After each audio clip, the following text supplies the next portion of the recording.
Anong nagpapaikot sa mundo? Ang sagot kung ba't siya nalulungkot? Siya ay sobrang bata pa, at ang buhay niya ay nagsisimula pa lang. Anong kanyang kinabukasan? At yan na iyong tanong, kung makakaya niya ba?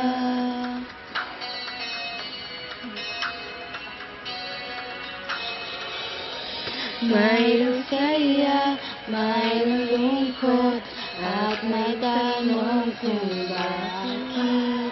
Bakit may saya, bakit may pait, bakit may araw at ulan. Ngayon nandito ka, bukas wala ka na.